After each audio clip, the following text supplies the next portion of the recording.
हमारे सारे सपने पूरे हो सकते हैं अगर हमारे अंदर हिम्मत है उन्हें पूरा करने की। ये शब्द उस महान शख्सियत के हैं जिसके संघर्ष की कहानी आज के इस वीडियो में मैं आपको बताने वाला हूँ। ये एक ऐसा बंदा है जिसकी जीवन गाथा सुनने के बाद आप खुद से बहाने लगाना भूल जाओगे। ये एक ऐसा बंदा है जिसे आप में से ज्यादातर लोग जानते हैं, लेकिन इनके संघर्ष की कहानी बहुत कम लोगों को पता है। अगर आपको पता है तो कहानी सुनते सुनते गैस करना कि वो बंदा कौन है। दोस्तों, दुनिया में ऐसे बहुत कम ही लोग होते हैं जो अपनी क्रिएटिविटी और टैलेंट को अपना धर्म मानते हैं, जिनको अपनी कला और टैलेंट पर पूरा विश्वास होता है। अपनी उस एक कला को दोहराते वक्त चाहे हजारों फेलियर्स क्यों ना आ जाएं, पर अपनी कला के प्रति सच्चे विश्वास की बदौलत वो उसी को लेकर आगे बढ़ते रहते हैं। लाख कोशिश करने के बाद भी सक्सेस नहीं मिली, इस विचार के साथ वो कभी भी अपना रास्ता नहीं बदलते, और यही एक कारण उन्हें एक ऐसे मुकाम पर पहुंचाता है जहां पहुंचने में किसी साधारण इंसान को 10 जन्म कम पड़ जाते हैं। आज मैं आपको जिस महान शख्सियत की पावरफुल स्टोरी सुनाने जा रहा हूँ ना, वो भी एक ऐसी ही शख्सियत है। सच बता रहा हूँ, जब यह वीडियो खत्म होगा तब आपको अपनी कला, अपनी क्रिएटिविटी और सबसे इम्पोर्टेंट अपने आप पर इतना विश्वास हो जाएगा कि दर्जनों फेलियर्स मिलने के बावजूद आप अपने चुने हुए रास्ते पर डटे रहोगे और अंततः उस शिखर को हासिल करोगे जिसकी आपने कभी कल्पना भी नहीं की होगी। दोस्तों, यह इंसान कोई बहुत टैलेंटेड या एक्स्ट्रा ऑर्डिनरी पर्सनैलिटी वाला इंसान नहीं था, ना ही उसके पास कोई ऐसी यूनिक कला थी जिसमें वो बहुत ज्यादा माहिर है। लेकिन एक बात है, भगवान जिस किसी इंसान को धरती पर भेजता है ना, उसके हाथ में कुछ ऐसी चीज जरूर देता है जिससे वो इंसान इस चुनौती भरी दुनिया में उस चीज की बदौलत अपना अस्तित्व टिकाए रखे।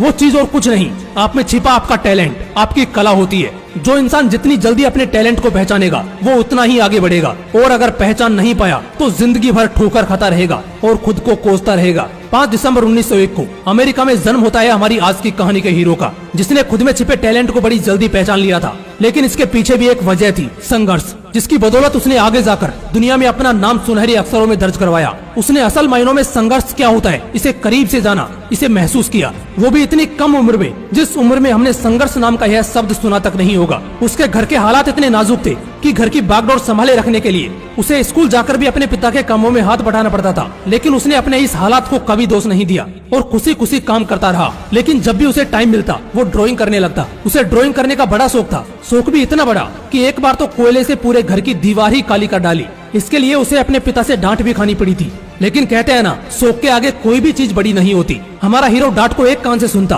और दूसरे कान से निकाल देता, और फिर से जहाँ जगह मिले वहाँ ड्राइंग करने लग जाता। मात्र 7 साल की उम्र में उसने अपने पड़ोसी के घोड़े की पेंटिंग बनाई, और यह उनके पड़ोसी को इतनी पसंद आई कि उन्होंने इस पेंटिंग को पैसे देकर खरीद लिया। जब भी कभी वक्त मिलता तो वो नाई की दुकान में जाता और वहाँ बैठकर मैगजीन में छपी तस्वीरों को ड्रॉ करता और नाई को दे देता। नाई उन पेंटिंग्स को अपने दुकान की दीवारों पर लगाता था, बदले में नाई उसके फ्री में बाल काट देता। मगर उसका मकसद यह कभी नहीं था। वो पेंटिंग्स इसलिए बनाता था ताकि जो भी लोग वहाँ बाल कटवाने के लिए आए वो उसकी पेंटिंग्स को नोटिस करें और उसके टैलेंट को पहचाने। और धीरे धीरे ऐसा होने भी लगा। मगर घर के हालात बिगड़ते जा रहे थे, इसलिए उसे अपने पूरे परिवार के साथ गांव से शहर में रहने के लिए आना पड़ा, क्योंकि शहर में पेट पालने के लिए छोटा मोटा काम तो मिल ही जाता है। लेकिन बहुत दिनों तक उसके पिता को कोई काम नहीं मिला। घर में कंगाली इतनी ज्यादा बढ़ने लगी थी कि खाने के लिए मोहताज होना पड़ रहा था। मगर किस्मत का साथ मिला और उसके पिता को पेपर बांटने का काम मिल गया। उसके पिता को सुबह सुबह पेपर और मैगजीन्स बांटने के लिए जाना पड़ता। काम इतना ज्यादा था कि उसके पिता उसे अकेले नहीं कर पाते थे, इसीलिए हमारा हीरो और उसका भाई दोनों पिता के काम में हाथ बटाते। इतनी संघर्ष भरी सिचुएशन होते हुए भी उसने इसका असर अपने टैलेंट पर रत्ती भर भी नहीं होने दिया। वो जब भी टाइम मिलता स्टेशन पे जाके ट्रेन की पेंटिंग बनाता। कई दिनों तक काम करने के बाद पिता ने इतने पैसे जमा कर लिए थे जिससे घर का खर्चा भी चल सके और बच्चों को स्कूल में पढ़ाया भी जा सके। इसलिए दोनों भाइयों का दाखिला स्कूल में करवाया। मगर सुबह सुबह जल्दी उठ के रोज काम पर जाने से वो इतना थक जाते थे कि स्कूल में जाके वो बस सोने का काम करते, और इसीलिए वो स्कूल में सबसे कमजोर स्टूडेंट थे। उनकी रैंक हमेशा टॉप 3 में आती थी, मगर नीचे से। अब तक उसका शौक, उसका जुनून से भरा टैलेंट बन चुका था। उसे एहसास हो गया था कि वो जो पेंटिंग्स बना रहा है ये ऐसे ही नहीं बना रहा है, ये उसके लिए एक वरदान है, और इस वरदान को सार्थक बनाना अब उसका अंतिम लक्ष्य होगा। और इसलिए उसने पैसे बचा बचा कर एक आर्ट इंस्टीट्यूट में दाखिला ले लिया। जब ये 19 साल का हुआ तब वर्ल्ड वॉर 1 खत्म ही हुआ था। इस बार उसने आर्मी ज्वाइन करने का सोचा। वो आर्मी ज्वाइन करने के लिए गया, मगर वो सेलेक्ट नहीं हुआ।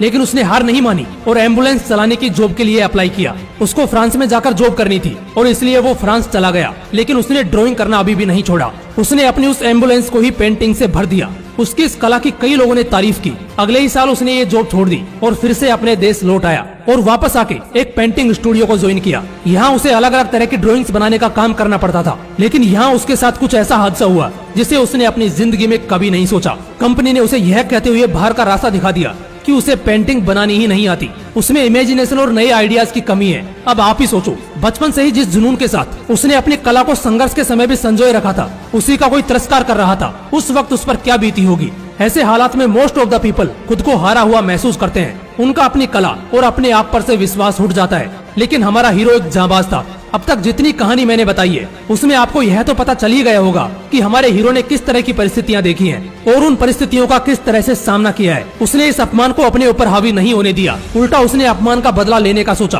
और कैसे भी करके खुद की कंपनी खड़ी की। लेकिन कंपनी नहीं चली, उल्टा कंपनी के ऊपर इतना कर्जा बढ़ गया कि उसे कंपनी को बैंकरप्ट घोषित करना पड़ा। उसके पास एक बैग बची थी जिसमें कुछ कपड़े और पेंटिंग्स के सामान थे। वो बिल्कुल अकेला हो चुका था। लेकिन कहते हैं ना, जिसको खुद के ऊपर पूरा विश्वास होता है और जिसका साथ कोई नहीं देता, उसका साथ खुद भगवान देते हैं। इस करो या मरो वाली सिचुएशन में उसके भाई ने उसका साथ दिया और सेव करे हुए $2000 उसको दिए। हमारे जाबाज ने फिर से एक नई स्ट्रेटेजी से कंपनी शुरू की और वो कंपनी चलने लगी। काम इतना बढ़ने लगा कि लोगों को काम देना पड़ा।